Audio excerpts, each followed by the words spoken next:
Hey everybody, so welcome back to chapter 5 or the topic of media.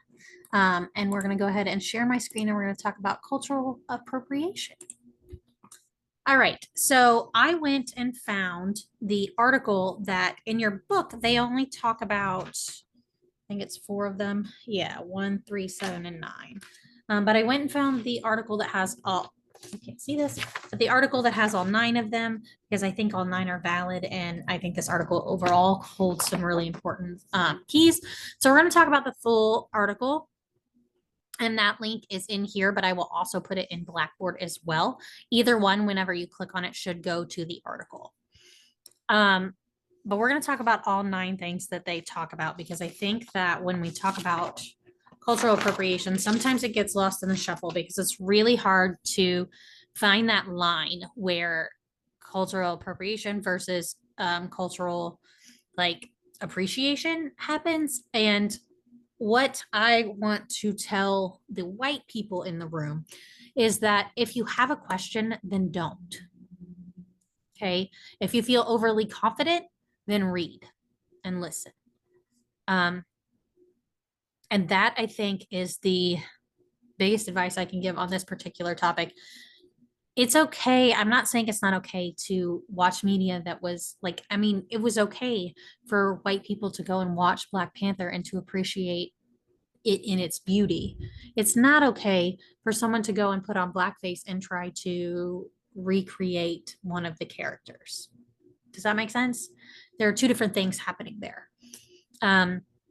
It's okay for white people to listen to rap music, but to think that these particular ways of life or this particular lived experience is something that you yourself generally can attest to is they're not the same thing. And we're going to get into that. All right. So the first thing that's listed, and I think this one is in the book. Let me look. I can't remember which ones were in the book and which one were. Okay, yes, this one was. And it was that it trivializes violent history of oppression. So when you talk about especially like wearing wearing indigenous persons' headdresses as costumes, or wearing them for a costume as Halloween, or I mean, here's an example of something that I did and it was unintended and it was meant as a source of pride, but it was not appropriate and something that I needed to stop, take a deep breath, and realize that it was inappropriate. And here's a good example. Okay, so I had a really bad habit for a little while of talking about persons that I felt really academically connected to or personally connected to, or when I read, they spoke to me at an emotional level as someone who was also a spirit akin to me or a spirit animal to me, or like, hey, they're one of my spirit animals. But to talk about another human being, and the way of which I was denoting them as an animal was wrong in and of itself. B, to use the connotation of a spirit animal without the indigenous practices that those denote is wrong. And C, I needed to take a step back and realize that what I was doing was taking someone's culture and something that meant a whole good deal to them and using it in a way that was not factual or truthful or consistent with the idea. And that matters, right? And what it also did was take away the way in which white people took indigenous practices from individuals and forced assimilation and caused cultural genocide across the lands in which we now tread on. And that's what they mean by trivializing violent historical oppression, is that when we use or we display these particular things in these particular cultures, we aren't acknowledging or reflecting on the ways in which these people have had incredible amounts of violence, generational trauma, and continue to face extreme amounts of oppression within the space we operate. And that we do not have, as white people, do not have these same problems or same history. And even a problem that a Black person might experience is not the same as those of Indigenous persons, et cetera, et cetera, et cetera, right? That cultural experience and oppressions don't, there's no hierarchy in oppression, right? There's no comparing circumstances, or because I'm Black and I live as an oppressed person, I can then understand and completely understand all Indigenous people. That doesn't work, right? Because the experiences are different, and the historical roots are different, and the consequences of those historical roots are different. This is one I know wasn't in there, the love of cultural, but the prejudice of the people. So this really gets at this idea that especially people that are outside of the oppressed group can love certain things about the culture. And this is a prime example of what I was talking about, right? And what I did that wasn't right. I love the idea of being connected to another living creature, or another living human, in a way that is not based on physicality, that is not based on, that is based on a level outside of this plane, right? And that's something that spiritually I have a right to believe in, that can be tied to whatever religious institution I want to create or hold dear. But what I don't have is the right to take things like a spirit animal, which is a cultural, religious ideology, and claim it as my own, because that's not mine to claim. And on top of that, it's not mine to claim in a way that denotes those who practice that, right? So I can't sit here and say, I love this idea, but Indigenous people are where they need to be on reservations, right? Like that's super icky, but it happens very regularly, right? So I can listen to rap music as a white person, but then at the same time, that same white person could sit in front of a television screen on the news and be like, well, they were just a criminal, that's why they got shot by the cops, right? Like these two don't compute, but they happen a very, very, very, very often. And it's something that lends itself to this cultural appropriation, or this ability to take media from culturally specific groups and then take what we want and leave the rest, if that makes sense. And then again, this goes back to that third one, that is this, it's really cool for white people to do, but when people of color do it, that's too much, or you're adding too much ethnicity, or you're too far away, or you're threatening tradition, or et cetera, et cetera, et cetera, et cetera.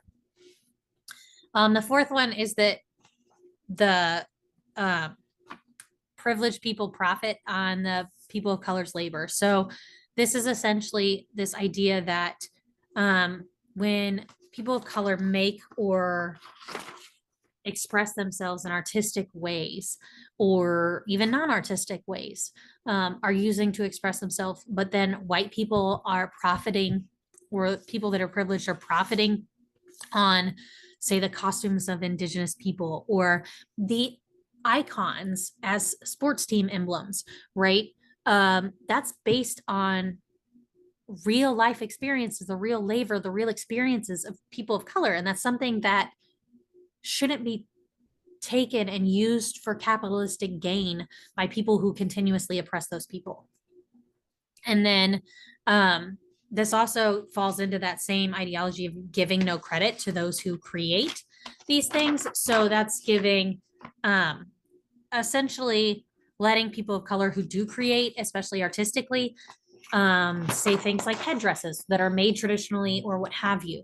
And then not being able to take credit for these beautiful works of art because they're something that are now on a white body and they are now mass produced or et cetera, et cetera. And we see a lot of this when it comes to any kind of fashion or any kind of body adornment items, that the people who create these at a sustainable way or create these in a way that is indicative of their cultural heritage aren't going to have the profit for those products because they're going to get mass produced elsewhere that look like them, and or they're not going to get given credit for the products they do create and are sold at a much higher value. So one of the ones that I think is most important that isn't in your book is number 6, and it's spread mass lies about marginalized culture. And one of the mass lies is that all cultures are homogenized, and so every person that looks this particular way might feel this particular way or thinks this particular way, or all people that are Japanese are women are geishas, right? Like there's a homogenization of an entire category of people that falls down into this image, right? And that's incredibly offensive. And it denotes people into one note. It also,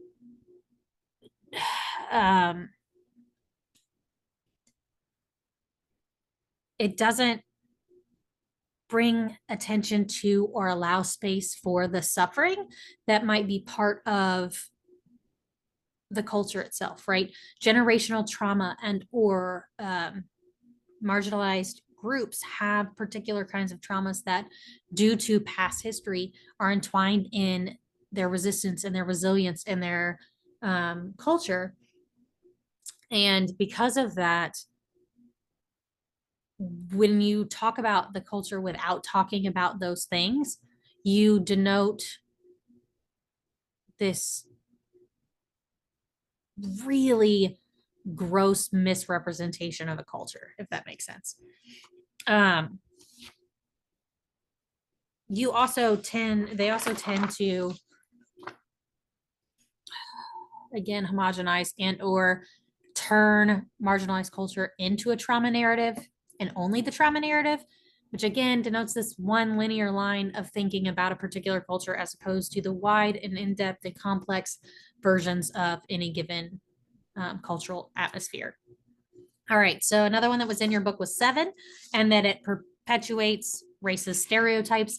And that's kind of obvious, right? You can see that in the majority of these pictures here of these individuals and what might be seriously wrong with some of these. And I mean, none of them are right, but there's some serious issues here with denoting racial stereotypes into one particular, especially going back to how we already talked about those stereotypes. If you look at a lot of cultural appropriation, it tends to fall into those same media stereotypes that that you can find on that page. Number 8 is white people can really do these things freely, whereas when people of color get punished for doing them. So think about things like, especially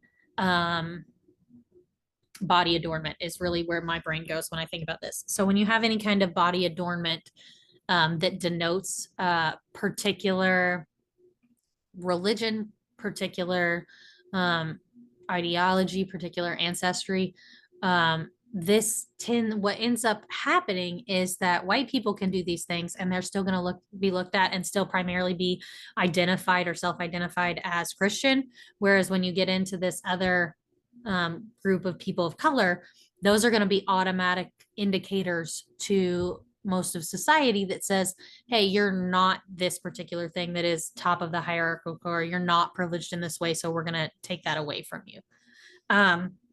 And then lastly, it prioritizes the feelings of privileged people over the stories of marginalized people and the justice for marginalized people, right? So when you talk about, especially cultural appropriation, about, say, hairstyles of Black people, right? So those hairstyles, so many of that get consequences for. You see people getting their hair cut for doing it this way, or you see rules at schools for people of color to wear their hair in a certain pattern, but then you can see white students would not take the same flack for that, or not, or seem to feel like they are entitled to be able to dress, act, think, or costume these particular people who are fighting for basic human rights, and turn them into a costume or a joke or a misguided celebration. And so, anyway, this full article is on here. I think it's really important, and I think it's a continued conversation that's being had. And so, it's something that denotes a little bit more than just what they had in the book. And so, I went ahead and added this whole article in here. I'm going to stop sharing now. So that concludes our chapter 5 section, and then we'll come back and talk about education, and then we'll get into those 4 readings from the other 2 books, the Being Indigenous and the Brown Enough text. All right. I hope you're having a great week, and don't hesitate to reach out if you have any questions.